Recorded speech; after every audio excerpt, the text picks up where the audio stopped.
Hello, beautiful souls, Taurus. Welcome back to our channel. Once again, this is your Tarot Sage JP, your fortune whisperer. My name is Che. And for today's reading, ito ay para sa mga Taurus sa kanilang buhay pag-ibig. So, titingnan natin ang inyong buhay romansa, anong mga paparating, anong mga dapat iwasan, at ang mga bagay na pwedeng maging isang aral sa buhay ninyo mga Taurus. So, ang reading natin ay pangkalahatan, general. So, hindi po lahat ay makaka-resonate. So, kunin nyo lamang po ang sa tingin ninyo nakaka-resonate kayo and leave the rest behind para sa iba. Okay. At paalala guys na ang reading natin ay hindi po ito prediction. No? Ito ay isang gabay na pwedeng mangyari sa buhay natin, sa hinaharap, sa future, at sa pangkasalukuyan. At sa mga hindi ko pa subscribers, please do subscribe and click the notification bell para updated kayo sa ating mga bagong uploads. Okay.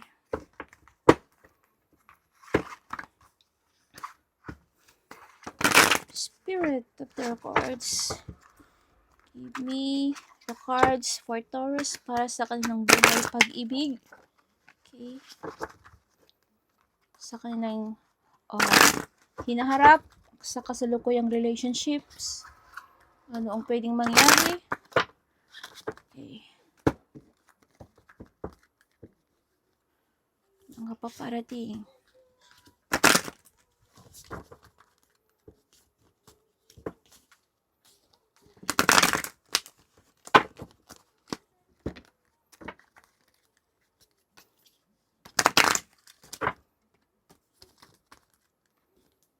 Okay. Okay. Taurus. Start tayo. Buhay pag-ibig ng mga Taurus. 7 of Swords. Wow. Wow. Ano ba yan, Taurus? Ano yan? The Lovers. 2 of Cups. Ace of Cups. And your bonus card. What will be your bonus card? Which is... Oh, Star. Clarification. Okay. Okay. Ayan guys, ang unang tatlong yung baraha, puro betrayals, no? Ayan. Taurus, ano na? Ano na ang inyong buhay pag-ibig? Ayan. So guys, ang reading natin ay pangkalahatan to guys ha. Hindi po ito para sa lahat. So, maaring ang iba sa inyo guys, no? Iba sa inyo mga mahal kong Taurus ay may mga red flags, no? Sa inyong relationships, no? Ang iba sa inyo ay mga person ninyo, no? Ay hindi mga honest sa inyo. May mga tinatago, may mga sikreto na tinatago sa inyo, no? Hindi, kumbaga ay hindi nyo namamalayan na yung relationship nyo pala ay hindi healthy or unhealthy ang inyong relationships. 7 of Swords, ito ay stands for deception and manipulation, no? The card can symbolize someone being dishonest, manipulative, no? Or siya ay magaling, no? Magaling siyang gumawa ng mga tricks, no? Na hindi mo mapapansin or hindi mo namamalayan na may tinatagong lihim ang person mo. Kung ikaw ay single, maaring ang person mo ay hindi na taken. Maaring isa'y isang kasal na or may karelasyon na siya, no? O may dati na siyang karelasyon na until now ay sila pa rin at hindi mo alam na siya ay nagbabalat kayo sa harap mo. Kasi ito ay stand for betrayals, no? 3 of Swords. Ito ay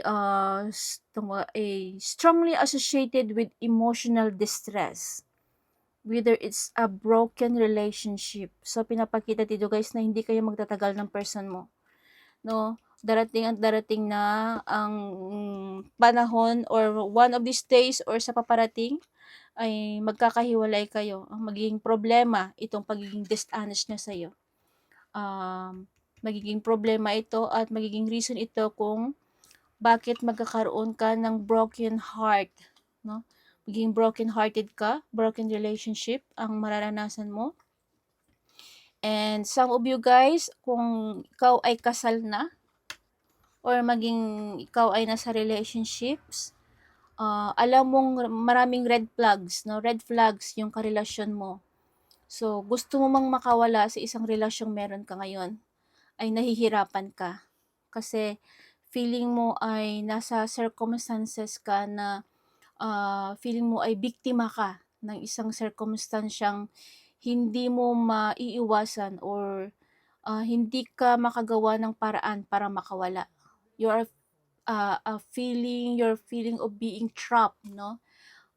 Sa isang relasyon, and you are feeling of being powerless kasi may mga iniisip kang mga negative na bagay, no? Mga negatibo sa isipan mo na hindi ka makagawa or hindi ka makapag-isip ng mga bagay-bagay kung paano makawala sa isang relasyong meron ka sa ngayon. Kasi yan guys, betrayal na yan guys, Dito parang guys, red flags na yan eh. So kung may mananatili ka sa isang relasyong meron ka na na-realize mo or kumbaga nalaman mo, no, na dishonest yung person mo sa'yo, no, na kumbaga may mga bagay siyang ginawa or nagagawa na masasaktan ka or nasaktan ka or sinaktan ka, pero nandyan ka pa rin, no, kasi alam mo, kasi feeling mo or iniisip mo mahal mo siya. Yung pag-ibig na yan guys, yun yung kumbaga yun yung nagpaparamdam sa'yo na ikaw ay feeling trapped, no? Kasi love mo mahal mo. So, dahil sa mahal mo, nabubulag-bulagan ka, naging bulag ka. Kaya, hindi mo naisip o hindi mo maiisip yung paano ka makawala sa relasyong meron ka sa ngayon kasi iniisip mo mahal mo. Kahit masakit, gusto mong tanggapin. Kahit masakit, gusto mo pa rin ipaglaban yung relationship na meron ka. Kahit na alam mong hindi pwede at alam mong bawal at alam mong mahirap, no?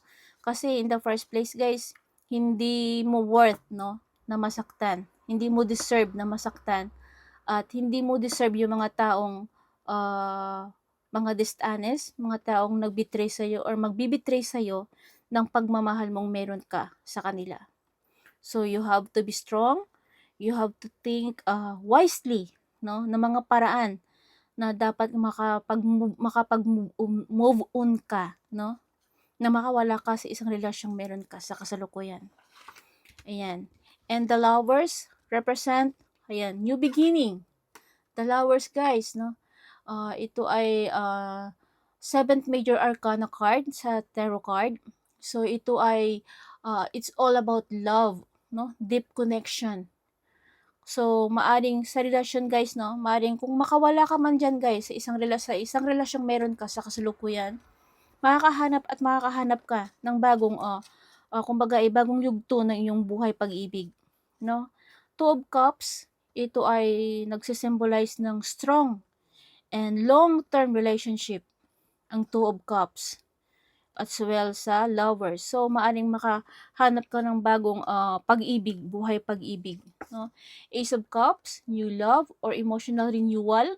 Kung single ka, no, or kahit na taken ka naman, no, na kumbaga ito ay hindi lamang single, no, ang relationship, within ito sa mag-asawa, no.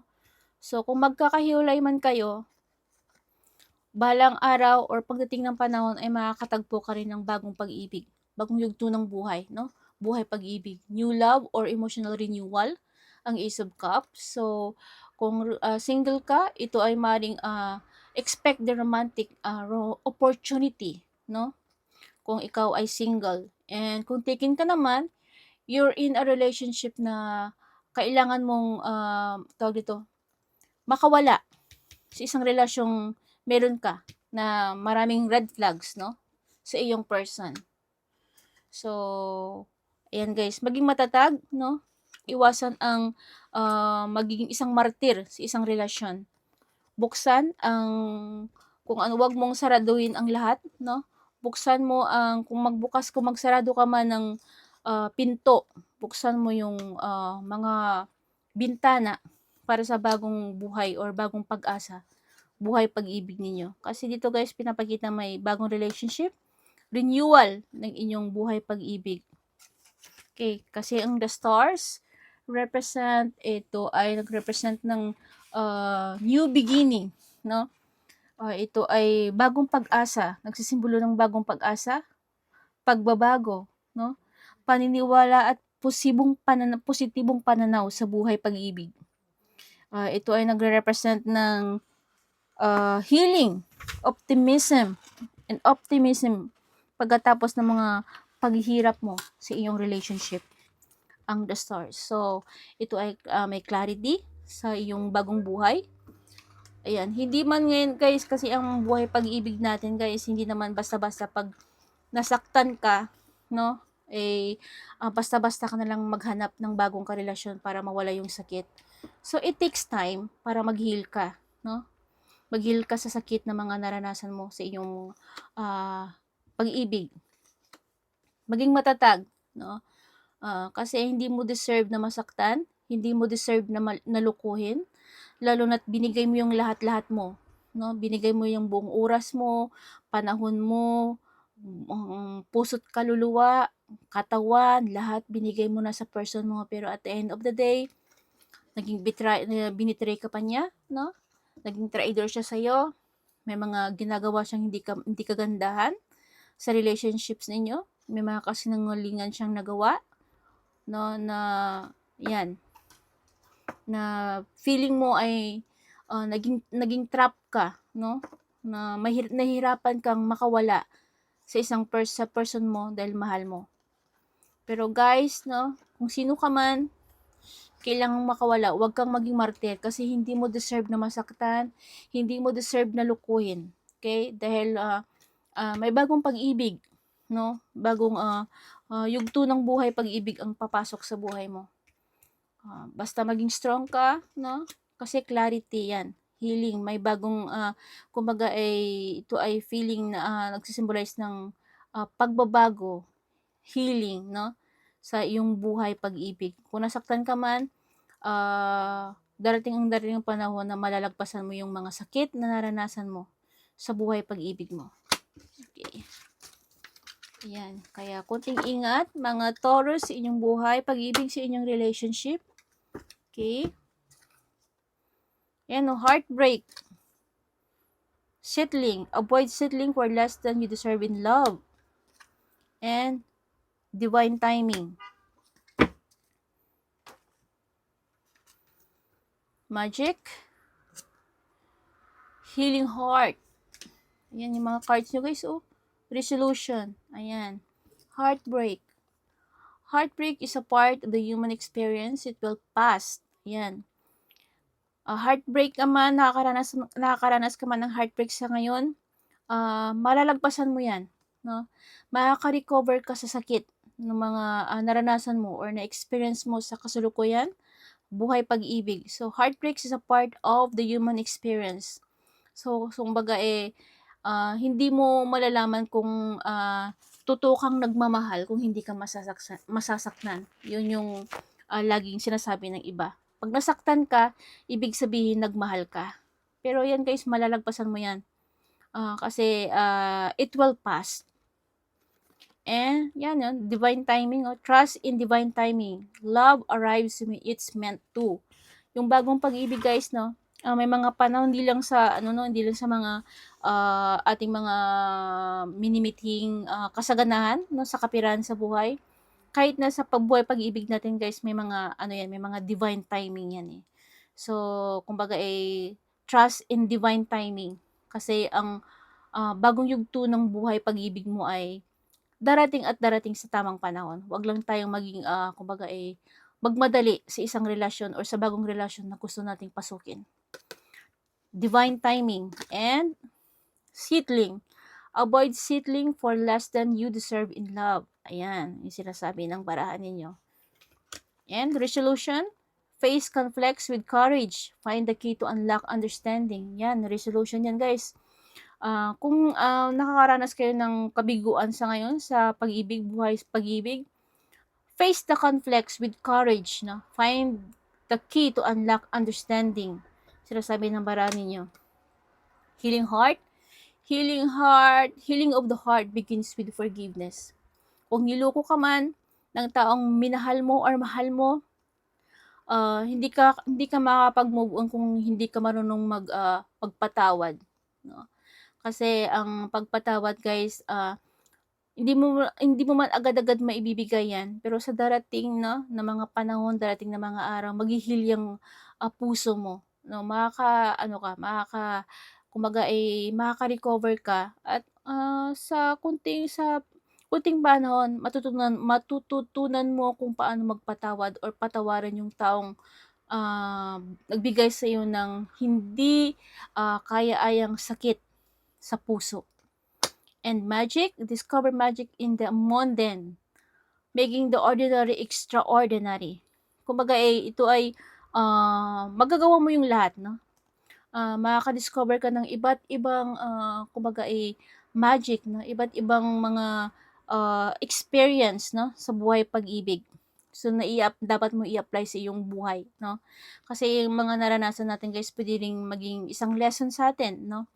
Na kung may mga bagay na dapat bitawan natin, no? Huwag tayong maging kumbaga, huwag tayong maging martir.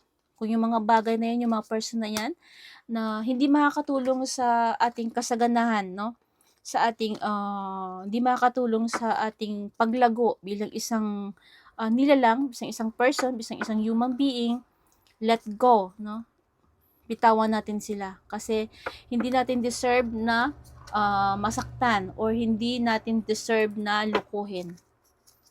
Yan, lalo na't binigay natin ang lahat-lahat, no? Oras, panahon, katawan, lahat binigay na natin. Pero kung iyon pa yung ibabalik sa atin guys, hindi mo deserve, no? Hindi mo deserve yan. Deserve mo maging maligaya, deserve mo ang person na mahalin ka at samahan ka sa hirap at ginawa.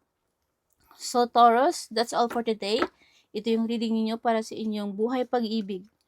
So yan, be careful, mag-ingat kayo sa inyong mga person, no? Hindi ko sinasabing ang person ninyo ay mga lahat ng mga karelasyon ninyo sa ngayon ay may mga tinatago. Pero some of them guys, no, meron.